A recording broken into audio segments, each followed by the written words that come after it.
Hello everyone, notes card में आप सभी लोगों का स्वागत है। और आज हम डिस्कशन करने वाले हैं फार्मास्यूटिकल केमिस्ट्री का चैप्टर नंबर 4, जिसके अंतर्गत हमें क्या पढ़ना है, nomenclature of the organic compounds. तो बेसिकली क्या होता है, ऑर्गेनिक कंपाउंड्स को हम कैसे आइडेंटिफाई कर सकते हैं और कैसे क्लासिफाई कर सकते हैं, ये सारी चीज़ें हमें देखने के लिए सबसे पहले उसका नोमेनक्लेचर करना जरूरी होता है। इसी के लिए हम क्या पढ़ते हैं, ऑर्गेनिक केमिकल्स। इसके बाद जो भी फर्दर टॉपिक्स हैं उसमें सारे के सारे केमिकल्स कंपाउंड हैं, जिसके बारे में हमें फर्दर डिटेल स्टडी करनी है, जिसका आईपीएससी नेम याद रखना है और जिसके केमिकल स्ट्रक्चर याद रखने हैं। तो ये सारी चीज़ें बहुत इंपॉर्टेंट है। उसी के बेस पे हमें क्या करना है, ये नोमेनक्लेचर सिस्टम हमें देखना है। तो सबसे पहले हम बात करेंगे, मेनली हमारे पास 2 नोमेनक्लेचर सिस्टम प्रपोज किए गए हैं ऑर्गेनिक कंपाउंड्स के लिए। पहला होता है कॉमन नेमिंग सिस्टम, जिसके अंतर्गत हम क्या देखते हैं कि कोई भी केमिकल किस सोर्स से निकला है या किस साइंटिस्ट ने उसको इवॉल्व किया है या किसने उसको डिस्कवर किया है, उसके बेसिस पे ये सारी चीज़ें हम देखते हैं कॉमन नेमिंग सिस्टम में। और दूसरा होता है आईयूपीएसी नेमिंग सिस्टम, जिसके अंतर्गत हम क्या देखते हैं कि कुछ रूल्स और रेगुलेशंस बनाए गए हैं, जिसके अंतर्गत हम देखते हैं कि कैसे नेमिंग करना है। तो बात करेंगे हम next further classification of organic compound. तो पहले ऑर्गेनिक कंपाउंड को कैसे क्लासिफाई किया गया है, तो उसके बेसिस पे हम पढ़ेंगे उसकी नेमिंग कैसे की जाएगी। सबसे पहले नेमिंग की जाती है, उसके बाद क्लासिफिकेशन किया जाता है। तो आप लोगों को मैं क्लासिफिकेशन बता रहा हूँ, इससे बहुत ही आप लोगों को इजी हो जाएगा। और वीडियो लास्ट तक देखने की कोशिश कीजिएगा, क्योंकि लास्ट तक हमने कुछ इंपॉर्टेंट केमिकल्स कंपाउंड रखे हैं जो कि एग्जाम में डायरेक्ट पूछ लिया जाता है। केमिकल्स, आपको केमिकल फार्मूला या केमिकल स्ट्रक्चर दे दिया जाएगा, उसके बाद डायरेक्ट आपको नेमिंग पूछ ली जाएगी। और आप लोगों को पता है कि एमसीक्यू अब कितना इंपॉर्टेंट होता जा रहा है आप लोगों की फील्ड में, ठीक है, क्योंकि डीपीई एग्जाम आ गया है। इसके पहले हमारे एग्जाम पैटर्न में एमसीक्यू नहीं था, लेकिन अब एमसीक्यू आ गया है, वो भी 20 एमसीक्यू आ रहे हैं। तो ये सारी चीजें क्या है, बहुत ही इंपॉर्टेंट है और ये बेसिक चीजों से ही उठा के पूछा जाता है। बाकी जो आपका ड्रग क्लासिफिकेशन है, वहां से तो आपको क्वेश्चन आएंगे, यहाँ से भी 1-2 क्वेश्चन पूछ लिए जाते हैं, इसलिए थोड़ा कंसंट्रेट करने की कोशिश कीजिएगा और थोड़ा देखिएगा।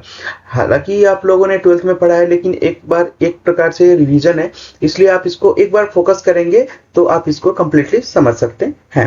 तो सबसे पहले बात करें classification on the basis of carbon chain.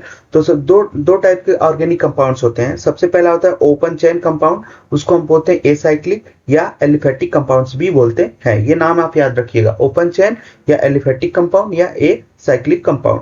दूसरा होता है क्लोज चेन और साइक्लिक कंपाउंड्स भी बोलते हैं। फर्दर एलिफेटिक कंपाउंड्स को हम 2 टाइप में डिवाइड करते हैं, सेचुरेटेड या single bond containing compound, double bond compound या डबल या ट्रिपल बॉन्ड कंपाउंड या अनसेचुरेटेड कंपाउंड भी बोलते हैं, ठीक है, बोलते हैं। तो saturated single bond containing compound, double bond and triple bond containing compounds. Close chain या साइक्लिक कंपाउंड्स भी बोलते हैं। इसको फर्दर दो पार्ट में डिवाइड किया गया, होमोसाइक्लिक कंपाउंड और heterocyclic compound. Homocyclic compound means क्या होता है, वैसे कंपाउंड जिसमें जो कार्बन के अलावा और कुछ ना हो, मीन्स कार्बन हो या नाइट्रोजन की साइकिल बनी हो या फर्दर किसी और एटम की जो भी साइकिल बनी होगी, जो भी साइक्लिक कंपाउंड बना होगा, उसमें केवल एक ही मेजर एटम होना चाहिए, उसे हम क्या बोले, होमोसाइक्लिक कंपाउंड में। हेटेरोसाइक्लिक में मोर देन 1 एटम अगर इन्वॉल्व है तो उसे हेटेरोसाइक्लिक कंपाउंड हम बोलेंगे। उसमें होता है एलिसाइक्लिक कंपाउंड और एरोमेटिक कंपाउंड, ये होता है होमोसाइक्लिक में। और हेटेरोसाइक्लिक में भी सेम होता है, एलिसाइक्लिक कंपाउंड और एरोमेटिक कंपाउंड। यहाँ पे तो हमने क्लासिफिकेशन बता दिया है, लेकिन लास्ट में हमने इसके कुछ इंपॉर्टेंट एग्जांपल्स रखे हैं जो आप लोगों को जानना बहुत जरूरी है, क्योंकि डायरेक्ट वहां से क्वेश्चन आते हैं और वहां से डायरेक्ट क्वेश्चन आएंगे तो उसमें आप लोगों को ज्यादा दिमाग लगाने की जरूरत नहीं है, क्योंकि उसमें डायरेक्ट उसका आंसर होता है। तो हम बात करेंगे common naming system on the basis of the source. अगर हम बात करें तो केमिकल होता है CH4, जो कि मार्स गैस बोलते हैं या मीथेन बोलते हैं, जो कि मार्सी प्लेस में मिलता है, इसलिए इसको हम क्या बोलते हैं, मार्स गैस भी बोलते हैं। CH3 COOH acetic acid, vinegar भी बोलते हैं। HCOOH फॉर्मिक एसिड, जिसे हम रेड एंड से मिलता है, ठीक है, तो उसे फॉर्मिक एसिड बोलते हैं। और CH3OH methyl alcohol would spirit भी बोलते हैं। तो ये आपको चारों नेमिंग क्या है याद रखनी है, क्योंकि MCQ में आ सकता है, क्योंकि जनरल क्वेश्चन है और आप लोगों का फर्स्ट बैच है और इसलिए डीपीई का फर्स्ट एग्जाम है, तो हो सकता है ये जनरल क्वेश्चन आ सकते हैं, इसलिए आप कंसंट्रेट कीजिए, ठीक है। नेक्स्ट आगे हम बात करेंगे on the basis of the hydrocarbon radical independent. इसमें रेडिकल नहीं होगा, रेडिकल इंडिपेंडेंट होगा, ठीक है। इसकी मीन्स वैलेंसी कोई नहीं होगी, वही होता है। Normal of number of carbon atom and prefix क्या यूज करेंगे, अगर 1 कार्बन है तो उसके लिए हमें प्रीफिक्स यूज करना पड़ेगा फॉर्म, 2 कार्बन है तो हमें एसिड यूज करना पड़ेगा, 3 कार्बन है प्रोपियोन यूज करना पड़ेगा, 4 कार्बन है ब्यूटायर, 5 कार्बन है valer, 3 carbon with 1 double bond हो तो उसे हमें एक्राइल यूज करना होगा। तो जब आप नेमिंग करेंगे तो आप लोगों को आइडिया लग जाएगा। तो जनरली जो रूल है ना, पहले सबसे पहले आपके माइंड में होना चाहिए कि ये रूल क्या है। फिर उसके बाद जब आप ट्राई करेंगे, जब आप प्रैक्टिस करेंगे तो ये सारी चीज़ें क्लियर हो जाएगी। और जितने भी प्रैक्टिस वाले पार्ट हैं हम लोग आपको, जो भी आपका एक्चुअल केमिकल कंपाउंड है उसमें मैं आप लोगों को ज़रूर बताऊंगा कि इसको यूज कैसे करना है। अभी के लिए आप इसके सारे जितने भी रूल्स और रेगुलेशन है आप उसको समझ लीजिए। उसके बाद जैसे ही आप लोगों की केमिकल्स की क्लास शुरू होगी उसमें हम आपको फर्दर सभी के IUPAC नेम जिनका इंपॉर्टेंट होगा उसका हम जरूर बताएंगे आप लोगों को। नेक्स्ट हम बात करेंगे on the basis of the hydrocarbons, यानी कि रेडिकल डिपेंडेंट। पहला था रेडिकल इंडिपेंडेंट, अब रेडिकल आ जाएगा।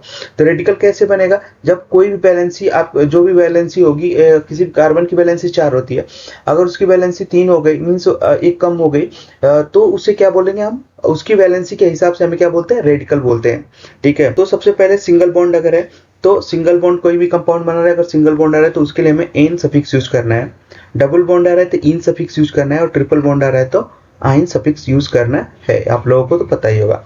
For saturated hydrocarbon suffix ane is used. If branched hydrocarbon then use the prefix N. अगर मान लीजिए सिंगल कार्बन जैसे CH4 है तो मीथेन है, अगर बहुत सारी ऐसी ब्रांचेज बन गई CH3 CH3 CH2 CH2 CH2 CH3, ऐसे कई सारी ब्रांच मिल गई, तो जो भी आप लोगों का होगा, पहले आप जो भी कंपाउंड लिखेंगे उसके पहले प्रीफिक्स आप एन यूज कर लेंगे। When one methyl group attach to the second carbon atom of the continuous chain then iso prefix is used. अगर मान लीजिए कोई कंटिन्यूअस चेन है और सेकंड कार्बन चेन पे कोई भी एक मिथाइल ग्रुप अटैच हो गया तो वहां पे हम क्या यूज करेंगे? आइसो प्रीफिक्स यूज करेंगे। अगर उसी प्लेस पे 2 मिथाइल ग्रुप अटैच हो जाते हैं तो उसे हम क्या बोलते हैं? न्यू प्रीफिक्स यूज करते हैं। ये आप लोगों को आइडिया होगा, बस एक बार आप रिवाइज कर लीजिए। रूल्स क्या है उसके रिवाइज कर लीजिए। जब हम मेन IUPAC नेम पढ़ेंगे तो उसमें आप लोगों को हम इसको कंफर्म करेंगे। नेक्स्ट बात करते हैं, when one hydrogen group are remove from the alkane then radical is form is called the monovalent radical are alkyl बोलते हैं। जैसे ये रेडिकल बना CH3 तो इसको मिथाइल बोलेंगे, C2H5 इसको इथाइल बोलेंगे। For unsaturated hydrocarbon double bond है तो CnH2n जनरल फार्मूला होता है ये। सफिक्स इसके लिए इन यूज करते हैं। ट्रिपल बॉन्ड CnH2n-2 सफिक्स इसके लिए आयन यूज करते हैं। और आप लोगों को अनसैचुरेटेड रेडिकल है, जैसे एग्जांपल है CH2 डबल बॉन्ड CH, तो उसको विनाइल यूज करेंगे। CH2 CH double bond CH2 इसको हम एलाइल यूज करेंगे। ये हो गया जनरल रूल्स कुछ। नेक्स्ट हम बात करेंगे, अगर मान लीजिए फंक्शनल ग्रुप आपको दे देता है, ठीक है, फंक्शनल ग्रुप दे देता है, एक तो होता है प्राइमरी फंक्शनल ग्रुप और फंक्शनल ग्रुप्स होते हैं, तो उसकी नेमिंग हम कैसे करेंगे? तो उसमें आपको प्रीफिक्स आर का मीन्स क्या हो गया? वही मिथाइल इथाइल, जो भी आपका आर ग्रुप होगा उसको हम इथाइल मिथाइल से ही रिप्रेजेंट करेंगे। उसको आप पहले लिखोगे, उसके बाद सफिक्स यूज कर रहे होगे। जैसे अब ये क्या है? OH means alcohol. OH functional group है, इसके लिए सफिक्स यूज करना है एल्कोहल। NH2 है एमाइन, और O है ईथर, और S सल्फर थायो ईथर यूज करेंगे। और क्या है? हेलोजन ग्रुप का कोई भी मेंबर आता है तो उसको हेलाइड यानी कि क्लोराइड या फ्लोराइड या ब्रोमाइड कुछ भी यूज करेंगे वहां पे। CN साइनाइड, और CO होगा तो कीटोन यूज करेंगे। तो इसमें जैसे मान लीजिए एल्कोहल हमने ले लिया, आप उसके पहले मिथाइल दिया है तो आप प्रीफिक्स कैसे यूज करोगे? मिथाइल एंड देन एल्कोहल, तो हो जाएगा मिथाइल एल्कोहल। ऐसे आपको नेमिंग करना है। नेक्स्ट हम बात करेंगे IUPAC नेमिंग सिस्टम, जिसके अंतर्गत कुछ रूल्स बनाए गए, रेगुलेशन, यही आपको याद करना है और आपको ये समझना है। जब भी केमिकल कंपाउंड्स आएगा और जिसपे भी स्टार मार्क कर दिया गया है उसका IUPAC नेम तो हम कंफर्म पढ़ेंगे, और उसको डिटेल में हम पढ़ेंगे कैसे IUPAC नेम उसका आया है। तो वहाँ हम ये सारी चीजें हम अप्लाई करेंगे और आप लोगों को बताएंगे। तो रूल्स और रेगुलेशंस क्या है वो समझ लीजिए पहले। Selection of the longest continuous parental carbon chain. तो सबसे पहले जब भी आप नेमिंग करने जाए तो सबसे पहले जो चेन होगी उसको आप सेलेक्ट करना कि सबसे ज्यादा कार्बन एटम किस में हो रहा है, उसको सबसे पहले आपको सेलेक्ट करना है। उसके बाद क्या करना है? Number is selected parental carbon chain, उसके बाद उसकी नंबरिंग करनी है। सबसे पहले आपने कार्बन चेन को सेलेक्ट किया, उसके बाद आपने उसको नंबरिंग किया। अब उसमें भी दिक्कत आती है कि प्रायोरिटी ऑर्डर क्या होती है। जो अभी आप नंबरिंग कर रहे हैं तो उसमें प्रायोरिटी ऑर्डर क्या होगी, या अगर आप चेन सेलेक्ट कर रहे हैं तो उसमें प्रायोरिटी ऑर्डर आप किसको देंगे? तो अगर फंक्शनल ग्रुप आपका है तो सबसे पहले आप उसको फंक्शनल ग्रुप को प्रायोरिटी देते हुए आप चेन को कंसीडर करेंगे, ठीक है। उसके बाद से मल्टीपल बॉन्ड को, उसके बाद नंबर ऑफ कार्बन एटम को, उसके बाद से सब्स्टिट्यूएंट को। ठीक है, तो जितना ज़्यादा, यानी कि मान लीजिए कोई भी कंपाउंड्स आपका है तो अगर उसमें कोई फंक्शनल ग्रुप अटैच है तो सबसे पहले प्रायोरिटी आप फंक्शनल ग्रुप को देंगे। अगर मान लीजिए इसमें फंक्शनल ग्रुप नहीं है, ट्रिपल बॉन्ड है या डबल बॉन्ड है, तो उसको प्रायोरिटी देंगे। ठीक है, नेक्स्ट अगर मान लीजिए वो भी नहीं है, अब नंबर अब तो जो चेन में कितने ज़्यादा नंबर ऑफ कार्बन एटम हो रहे हैं उससे आप सेलेक्ट करेंगे, और अगर वो भी नहीं है तो कितने ज़्यादा सब्स्टिट्यूएंट आपको मिल जा रहे हैं, एक कार्बन से अटैच हुए कितने सब्स्टिट्यूएंट मिल जा रहे हैं, वो सारी चीज़ें आप उसमें कंसिडर करेंगे।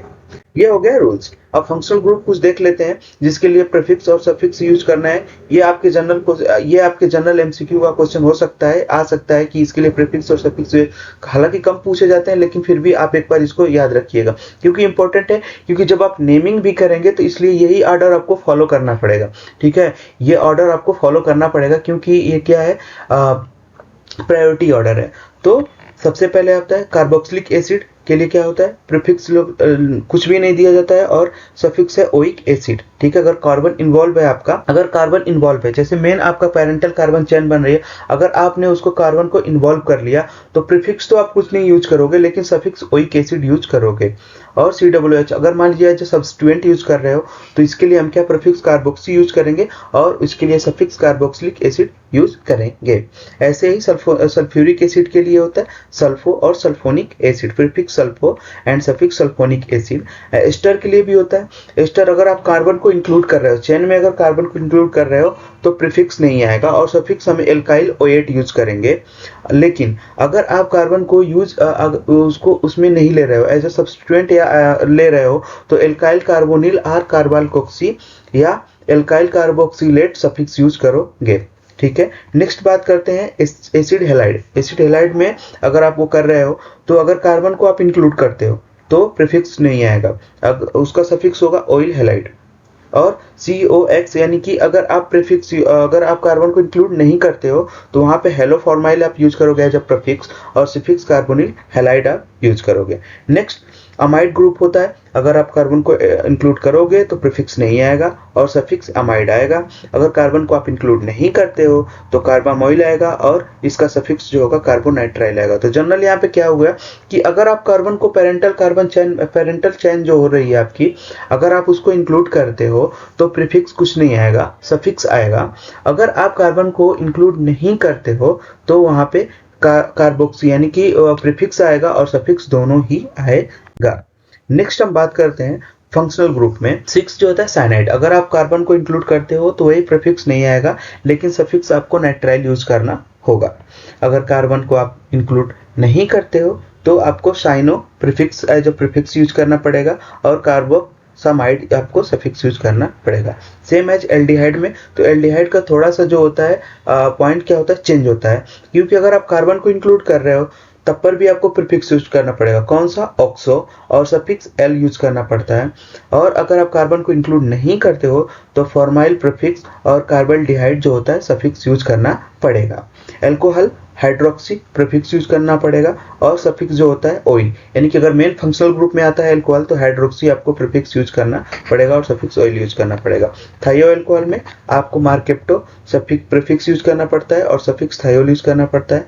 अमाइन, आप अगर अमाइन ग्रुप है तो प्रीफिक्स में आपको अमाइनो और सफिक्स में आपको अमाइन यूज करना पड़ेगा। तो जनरल क्वेश्चन आ जाता है कि मार्केप्टो किसका प्रीफिक्स होता है, अगर आपको इसे एग्जांपल दे दिए तो आप लोगों को सेलेक्ट करना होगा। नेक्स्ट ऑक्सो भी पूछ लेता है कि प्रीफिक्स किसके लिए यूज करते हैं। तो ये सारी चीजें कभी कभी क्वेश्चन पूछ लिए जाते हैं, इसलिए आप माइंड में रखिएगा। इसके अलावा भी आप लोगों के लिए बहुत इंपॉर्टेंट है, क्योंकि जब भी आप कार्बन चेन की जब भी आप वो करेंगे सिलेक्शन करेंगे तो वहां पे आप लोगों को ये देखना पड़ेगा कि कौन सा फंक्शनल ग्रुप वहां पे अटैच है। नेक्स्ट हम बात करेंगे naming rule based on the number of bond carbon and substituent. तो वही ये आप लोगों को पता ही है, अगर सिंगल बॉन्ड होता है एन सफिक्स यूज करेंगे, देन डबल बॉन्ड है तो आप लोगों को यूज करना पड़ेगा इन सफिक्स और वाइन, और ट्रिपल बॉन्ड है तो आइन सफिक्स यूज करना पड़ेगा। अगर कोई सब्स्टिट्यूएंट ग्रुप जैसे आर हमने बताया था मिथाइल एल्काइल वो, तो उसके लिए एल्काइल। अगर अमीनो, अगर वही सब्स्टिट्यूएंट अमीनो ग्रुप है तो अमाइनो यूज करना पड़ेगा। अगर उससे O N double bond O है तो नाइट्राइट यूज करना पड़ेगा और इसमें इथॉक्सी यूज करना पड़ेगा, और एच है तो आपको हेलो यूज करना पड़ेगा। देन नंबर ऑफ कार्बन, ये भी इंपॉर्टेंट है आपको। अगर आपने आईपीएससी नेमिंग करनी है, अगर एक कार्बन आपका आता है तो उसके लिए रूट वर्ड यूज करते हैं मेथ, 2 कार्बन एथ, 3 कार्बन के लिए प्रोप, 4 कार्बन के लिए ब्यूट, 5 कार्बन के लिए पेंट, 6 कार्बन के लिए हेक्स, 7 कार्बन के लिए हेप्ट, 8 कार्बन के लिए ऑक्ट। आप सभी लोगों को पता होगा, लेकिन माइंड में नहीं चल पाता है। आप लोग अगर अचानक आपको पूछा जाए तो पूरा काउंटिंग बताओ, तो बहुत सारे लोग कंफ्यूज होते हैं, बता नहीं पाते हैं। इसलिए आप लोग इसको माइंड में रखिए। और एक बार ये चार्ट मैंने जो बनाया है ना, ये बहुत ही इंपॉर्टेंट है, क्योंकि आप अगर इतना चार्ट को आप अपने माइंड में रखते हो ना, तो बहुत सारी नेमिंग का अगर एमसीक्यू क्वेश्चन आता है तो आप इजिली बना लोगे। एमसीक्यू के लिए तो 100% आप उसका आइडिया लगा सकते हो कि हाँ कौन सा ऑप्शन इसका सही हो सकता है। नेक्स्ट हम बात करेंगे प्रोसीजर क्या होता है नेमिंग का। तो सबसे पहले प्रोसीजर ये होता है कि आप सेकेंडरी प्रीफिक्स लिखें, देन प्राइमरी प्रीफिक्स लिखें, then word root, then primary suffix and then secondary suffix. तो ये सेकेंडरी प्रीफिक्स होता क्या है, यानी कि ये सेकेंडरी प्रीफिक्स आपका जो भी हो सब्स्टिट्यूएंट विद लोकेंट, यानी कि जो भी आपका सब्स्टिट्यूएंट यूज हुआ है, चाहे अमाइनो हो, अल्कोहल हो, चाहे कुछ भी हो, तो वहां पे सेकेंडरी सफिक्स को आपको लिखना पड़ेगा as a means locant, location किस कार्बन से जुड़ा हुआ है, वहां पे आपको सेकेंडरी प्रीफिक्स लिखना पड़ेगा। प्राइमरी प्रीफिक्स क्या होता है, साइक्लिक ग्रुप। अगर कोई भी साइक्लिक ग्रुप अटैच हो गया है चेन में, तो उसे हम प्राइमरी प्रीफिक्स के रूप में लिखेंगे। देन वर्ड रूट आपको बताया हमने, मेथ, एथ, प्रो, ब्यूट, वो आपको लिखना पड़ेगा। देन प्राइमरी सफिक्स मींस क्या होता है, इन, एन, इन, आइन। इसमें से आप लोगों को देखना पड़ेगा, सिंगल बॉन्ड है तो एन, डबल बॉन्ड है तो इन, ट्रिपल बॉन्ड है तो आइन लिखना पड़ेगा। Secondary suffix means principal functional group, जो भी आपका प्रिंसिपल फंक्शनल ग्रुप है, जो हमने 10 ग्रुप आप अभी स्टडी किया था, वही सारी चीजें आप लोगों को लिखनी पड़ेगी। Number and alphabets are separated by the hyphen. अगर नंबर और अल्फाबेट दो चीजें आती है, नंबरिंग और अल्फाबेट के बीच में अगर कोई आता है तो उसे आप हाइफन से उसको क्या करेंगे, सेपरेट करेंगे। Di, tri, iso, neo and cyclo are neither separated by comma not by hyphen. अगर डाई, ट्राई, आइसो मींस अगर ये पोजीशन आपको आती है या साइक्लिक कंपाउंड का कोई आता है तो उसे हमें कोई भी हाइफन या कॉमा यूज नहीं करना है, क्योंकि अगर मान लीजिए आपके पास दो आ गए, क्या बोलते हैं, दो सब्स्टिट्यूएंट आ गए, तो आप डाई यूज करोगे, तो ये सारी जब आप यूज करोगे तो उस समय आपको हाइफन वगैरह या उसमें कॉमा वगैरह यूज नहीं करना होता है। और याद रखिए, first letter of naming is always capital letter and space required between. और क्या होता है, जब भी फर्स्ट लेटर आप लिखोगे ना, तो वो क्या होता है, नेमिंग का फर्स्ट कैपिटल लेटर ही होना चाहिए।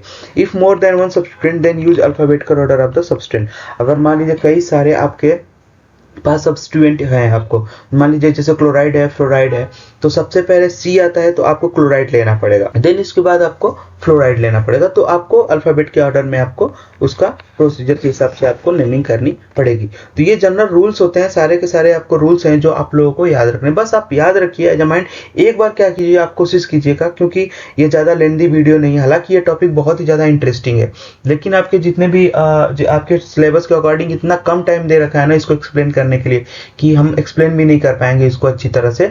इसलिए हमने जो भी जनरल रूल है ना, इसको सारी चीज़ें आपको बता दी है। इसको आप माइंड में रखिए, जब भी आप आईपीएससी नेमिंग पे आएंगे, जब आप आईपीएससी नेमिंग पढ़ेंगे, तो आपको सारी चीजें आइडिया लगेगी, हाँ हमने ये चीजें यहाँ पढ़ी थी, ठीक है। इसलिए आप इसके जनरल रूल को आप याद कीजिएगा। नेक्स्ट हम कॉमन ऑर्गेनिक कंपाउंड, जैसा कि हमने बताया था, कुछ लास्ट में हम एग्जांपल डिस्कस करेंगे, और जो आपका क्लासिफिकेशन हमने पहले पढ़ा था उसको हम यहाँ पे डिस्कस करने जा रहे हैं। तो ये इंपॉर्टेंट होगा, और ये सारे जितने भी नेमिंग हमने ले रखी है ना, ये एग्जाम में डायरेक्ट आते हैं, ये आपको याद रखना पड़ेगा, ये आपको याद ही रखना पड़ेगा, क्योंकि यहाँ से डायरेक्ट क्वेश्चन आएंगे और आप लोगों को ऑप्शन चूज करना होगा। तो सबसे पहले हमने पढ़ा था वहाँ पे एसाइक्लिक या ओपन चेन कंपाउंड में सबसे पहला एग्जांपल इथेन है। यहाँ पे आप लोगों को दिख रहा होगा, टू कार्बन एटम है तो आप लोगों को बताया था एथ हो जाएगा, और एक सिंगल बॉन्ड है तो एन लग जाएगा। और आइसो मैंने बताया था, अगर 1 2 इन से सेकंड कार्बन पे क्या है, यहाँ पे कर देंगे, यहाँ पे इसको अगर 1 तो यहाँ पे 2, तो 2 हुआ तो यहाँ पे क्या लगाएंगे, हम आइसो लगा देंगे। यहाँ पे क्या लगाएंगे, आइसो, क्योंकि मिथाइल ग्रुप अटैच हुआ है। यहाँ पे एल्डिहाइड ग्रुप है, और इसमें एल्डिहाइड ग्रुप है, इसमें क्या हो गया, 2 कार्बन है तो उसे हम एसिड एल्डिहाइड बोल देंगे। यहाँ पे क्या है, दो यहाँ पे कार्बन है और acetic acid group means carboxylic group है, तो यहाँ पे हम लगा देंगे एसिटिक एसिड लगा देंगे। तो ये हो गया ओपन चेन कंपाउंड की नेमिंग, ऐसे करते हैं जनरल। देन साइक्लिक और क्लोज चेन को हमने फर्दर डिवाइड किया था, होमोसाइक्लिक या कार्बोसाइक्लिक कंपाउंड भी बोलते हैं, और उसमें आता है एलिसाइक्लिक कंपाउंड और एरोमेटिक कंपाउंड। तो एलिसाइक्लिक कंपाउंड भी ऐसे कंपाउंड हैं जिसमें बेंजीन रिंग नहीं आता है, ठीक है। और उसमें एरोमेटिक आता है जिसमें बेंजीन रिंग से रिलेटेड कंपाउंड्स होते हैं, उसे बोलते हैं। जैसे ये हो गया साइक्लोप्रोपेन, तो 1 2 3 प्रोप 3 के लिए यूज करेंगे प्रोपेन है, सिंगल बॉन्ड है तो प्रोपेन।